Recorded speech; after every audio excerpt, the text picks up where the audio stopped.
رات کے اندھیرے میں آسمان کی طرف چمکتے لا تعداد تاروں کو دیکھ کر ایک خیال تو ہم سب کے ذہن میں آتا ہے کہ کیا ہم اس یونیورس میں اکیلے ہیں؟ کیا ان لاکھوں کروڑوں ستاروں اور پلینٹس میں سے کوئی ایک بھی ایسا نہیں ہے جس میں ارتھ کی طرح زندگی پائی جاتی ہو؟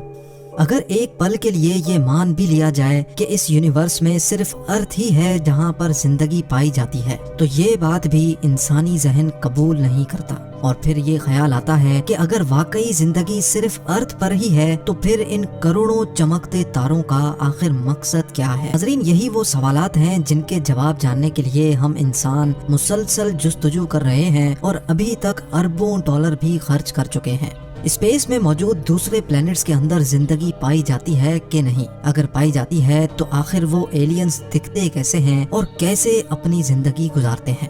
یہ جاننے کے لیے ناسا نے سب سے پہلے چاند پر جانے کا فیصلہ کیا، کیونکہ چاند ہی وہ واحد سیارہ تھا جو ارتھ کے سب سے زیادہ قریب تھا۔ 3,84,000 کلومیٹر دور ارتھ کے گرد گول چکر لگانے والے چاند کی طرف 1968 میں پہلی بار ایک اسپیس کرافٹ بھیجا گیا۔ اس اسپیس کرافٹ کا نام تھا اپولو 8 اور اس کا مشن تھا کہ اس کو چاند کا ایک آربٹ کر کے واپس آنا ہے۔ اپولو 8 میں 3 ایسٹروناٹس بھی موجود تھے جن کو چاند کے قریب پہنچنے میں پورے 68 آورز لگ گئے تھے۔ چاند کے گرد چکر لگانے کے دوران ان کو کوئی عجیب چیز تو نہیں دکھی، لیکن یہ تینوں ایسٹروناٹس وہ پہلے انسان تھے جنہوں نے ارتھ رائز دیکھا تھا۔ یعنی جیسے ہم سن سیٹ اور سن رائز دیکھتے ہیں، ویسے ہی انہوں نے ارتھ رائز دیکھا تھا، اور اس حسین منظر کی فوٹو بھی پہلی بار ہی اپولو 8 سے لی گئی تھی۔ اس مشن کے اگلے ہی سال یعنی جولائی 1969 میں ناسا کا اسپیس کرافٹ اپولو 11 پہلی بار چاند پہ لینڈ ہوا تھا، اور کمانڈر نیل آرمسٹرانگ وہ پہلا شخص تھا جس نے چاند پر قدم رکھا تھا۔ آلڈرن اور نیل آرمسٹرانگ نے چاند پر 2 گھنٹے 15 منٹ تک مون واک کی اور وہاں کی مٹی کے سیمپلز لے کر واپس ارتھ کی طرف روانہ ہوئے۔ ناسا کا کہنا ہے کہ کیونکہ چاند پر نہ ہی ہوا چلتی ہے اور نہ ہی وہاں آکسیجن ہے، اسی وجہ سے آج بھی وہاں ایسٹروناٹس کے جوتوں کے نشانات موجود ہیں۔ ناسا کے مون مشن کے دوران تو کسی کو بھی ایلین نظر نہیں آئے، لیکن چاند کے گرد گھومنے والی سیٹلائٹ جو مسلسل ہمیں چاند کی فوٹوز بھیجتی ہے، اس میں کافی کچھ دیکھا جا چکا ہے۔ ایلین ریسرچر اسکاٹ سی ویرنگ کا ماننا ہے کہ ناسا کی طرف سے پبلش کی جانے والی چاند کی فوٹوز میں ایسے کئی اسپاٹس دیکھے گئے ہیں جہاں انڈر گراؤنڈ ایلینز کے ہونے کا خدشہ ہے۔ انہوں نے ناسا کی طرف سے پبلش کی جانے والی فوٹوز میں چاند پر ایک ایسے اسپاٹ کی نشاندہی کی جس میں ایک عجیب و غریب قسم کی بلڈنگ نظر آ رہی تھی۔ اسکاٹ کا ماننا ہے کہ یہ چیز چاند پر دکھنے والی باقی تمام چیزوں سے کافی زیادہ مختلف ہے اور یہ کسی بھی طرح سے نارمل نہیں لگتی۔ جب اسکاٹ نے اپنی یہ ریسرچ پبلش کی تو اس کے بعد جو ہوا وہ یقین کرنا مشکل تھا۔ چند ہی دنوں کے بعد جب ناسا نے چاند کی فوٹوز اپڈیٹ کی تو وہ بلڈنگ نما چیز وہاں سے غائب ہو چکی تھی۔ اسکاٹ کا ماننا ہے کہ اگر چاند پہ کسی بھی قسم کی ایکٹیویٹی نہیں ہو رہی تو پھر یہ بلڈنگ نما چیز یہاں سے غائب کیسے ہو گئی؟ یا تو ناسا نے اس اسپاٹ کو ایڈٹ کر کے چھپا دیا ہے، یا پھر واقعی چاند پر کوئی نہ کوئی ایلین ایکٹیویٹی ہو رہی ہے۔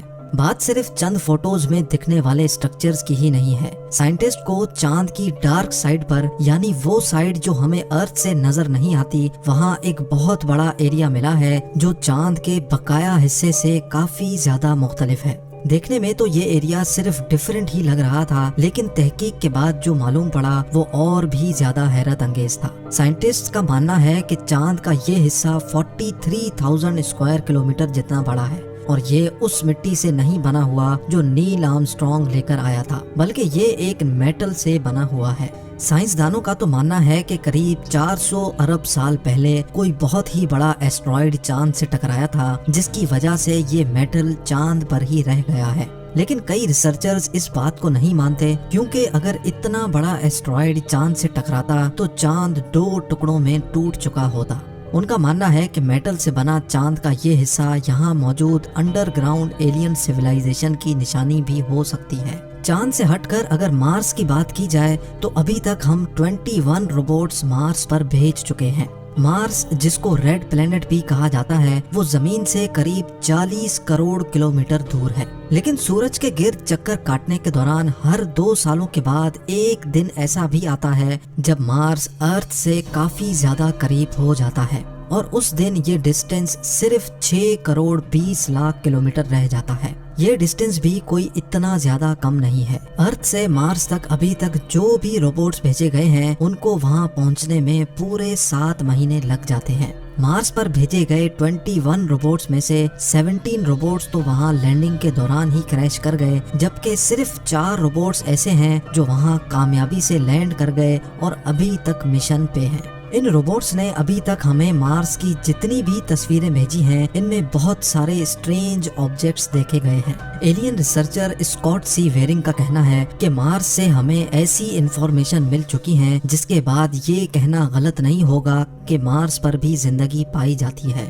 ان کا کہنا تھا کہ ان کو مارس کی فوٹوز میں چھوٹے پیرامڈز بھی دکھے ہیں، یعنی پیرامڈز جنہوں نے ارتھ پر ہی ایک بہت بڑی مسٹری کھڑی کر رکھی ہے، ایسے ہی چھوٹے سائز کے پیرامڈ مارس پر بھی دیکھے گئے ہیں۔ مارس پر موجود کیوریوسٹی روور کی ایک فوٹو میں بہت سارے پتھر دیکھے جا سکتے ہیں، لیکن ان پتھروں میں ایک پتھر سب سے الگ دکھتا ہے جس کی شکل بالکل پیرامڈ جیسی ہے۔ ایسا معلوم ہوتا ہے کہ کسی نے خاص طور پہ یہ چھوٹا پیرامڈ یہاں بنایا ہے، لیکن آخر کس نے؟ اسکاٹ کا ماننا ہے کہ مارس پر چھوٹے چھوٹے قد کے ایلینز موجود ہیں جنہوں نے یہ چھوٹے پیرامڈز بنائے ہیں۔ کیوریوسٹی روور، جس کو بنانے میں ناسا کے $2.5 ارب خرچ ہوئے تھے، اس نے مارس پر لینڈنگ کے بعد ہزاروں فوٹوز بھیجی ہیں۔ زیادہ تر فوٹوز میں صرف پتھر اور پہاڑ دیکھنے کو ملتے ہیں، لیکن چند فوٹوز ایسی بھی ہیں جنہوں نے انٹرنیٹ پر کافی زیادہ سوالات کھڑے کر دیے ہیں، کیونکہ ان فوٹوز میں کچھ نہ کچھ ایب نارمل ضرور ہے۔ ان فوٹوز میں سے سب سے زیادہ فیمس ہونے والی فوٹو 1976 میں وائکنگ 1 نے کیپچر کی تھی، جس میں مارس پر ایک بہت بڑا فیس دیکھا جا سکتا ہے۔ یا تو یہ ایک اتفاق ہے، یا جیسے اینشینٹ ایجپشنز بڑے بڑے اسٹیچوز بنایا کرتے تھے، ویسے ہی ایلینز نے بھی یہ یادگار اسٹیچو مارس پر بنایا ہے۔ اس فوٹو پر ناسا کا کہنا ہے کہ یہ مارس پر موجود ایک بہت بڑا پہاڑ ہے جس پر لائٹ پڑنے اور شیڈوز بننے کی وجہ سے یہ ایک شکل دکھ رہی ہے۔ 2014 میں کیوریوسٹی روور کی ایک اور پکچر نے ہلچل مچا دی، جس میں مارس پر ایک ہڈی پڑی بھی دکھائی دی۔ اس ہڈی کو دیکھ کر تو ایسا لگتا ہے جیسے یہ کسی چھوٹی ہائٹ کے ایلین کی بہت پرانی ہڈی ہو جو وقت کے ساتھ ساتھ گل چکی ہے۔ ناسا کے مطابق یہ کوئی ہڈی نہیں ہے، بلکہ یہ ایک پتھر ہے جس کی شکل تیز ہواؤں کی وجہ سے ہڈی جیسی ہو چکی ہے۔ چلیں یہ مان بھی لیتے ہیں کہ یہ ہڈی نہیں ہے، لیکن 2016 میں مارس سے آنے والی اس فوٹو میں تو ایک پوری کھوپڑی بھی دیکھی گئی۔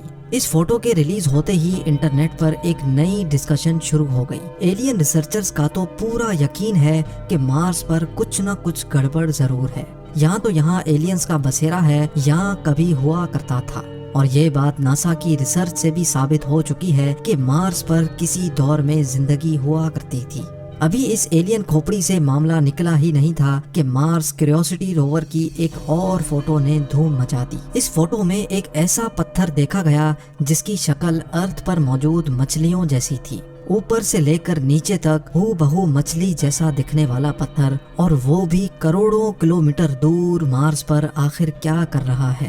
مارس پر موجود روورز کی مدد سے ملنے والی انفارمیشن میں یہ تو ثابت ہو چکا ہے کہ 3 ارب سال پہلے مارس ارتھ کی طرح ہرا بھرا سرسبز ہوا کرتا تھا، اور یہاں بڑے بڑے سمندر ہونے کی بھی نشانیاں مل چکی ہیں، اور یہ بھی مانا جا رہا ہے کہ یہ سمندر ابھی بھی مارس کی زمین کے نیچے ہی جمے ہوئے ہیں، جس پر مزید تحقیق ہو رہی ہے۔